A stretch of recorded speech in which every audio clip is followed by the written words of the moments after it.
Ayaw ng girlfriend ko na dito tumira ang anak kong buntis. Hi po Koyo Confessions, tawagin nyo na lang akong Ramil, 40 years old at taga Quezon City. Hiwalay na ako sa dati kong asawa at may isa akong anak na babae, si Mika, 18 years old. Bata pa lang siya nang naghiwalay kami ng nanay niya. Mga 7 taon pa lang siya noon. Simula noon, halos ako ang bumabiyahe tuwing weekends para makasama siya. Kahit hindi kami magkasama palagi, never akong naging absent sa buhay niya. Lagi kaming nag-uusap sa tawag, nagkwekwentuhan at sinusubukan kong punan yung pagkukulang ng oras ko. Ang anak ko na si Mika, matalino, honor student at mabait na bata. Pero kagaya ng ibang kabataan, nagkaroon din ng boyfriend. Sa una, inakala kong maayos yung lalaki dahil seryoso siya sa pag-aaral ng nursing.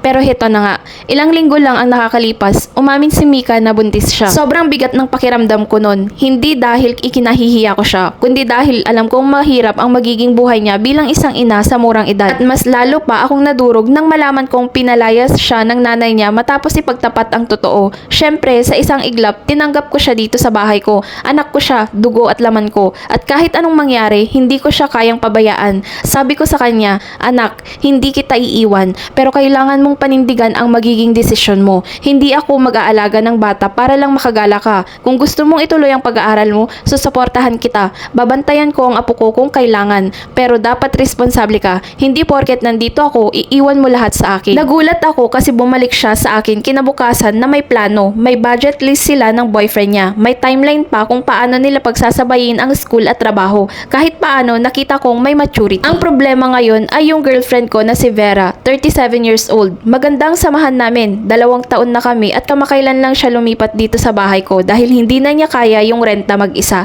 Sa simula, maayos ang pakikitungo niya kay Mika. Parang magkapatid pa nga ang turingan nila. Pero nang malaman niyang dito natitira si Mika at dito rin ipapanganak ang bata, bigla siyang nagbago. Sabi niya, kung gusto mong magpalaki ng sanggol, dapat sarili mong anak yon. Hindi ko pinasok tong relasyon para maging instant steplola. Sinagot ko siya, Vera, hindi ko kayang palayasin ang anak ko. Bahay niya to at responsibilidad ko siya. Kung hindi mo matanggap, hindi kita pipilitin. Doon siya nagtanong kung ako daw ay mamimili, siya o si Mika. Ang sakit lang kasi hindi ko in-expect na darating kami sa ganito. Mahal ko si Vera pero kahit kailan hindi ko ipagpapalit ang anak ko. Hindi ko kayang sabihing bahala ka sa buhay mo. Sa batang ako ang dahilan kung bakit nandito sa mundo. Ngayon, malamig ang pakikitungo ni Vera. Madalas siyang irritable. Hindi nakikipag-usap kay Mika at ramdam kong hindi siya komportable sa sitwasyon.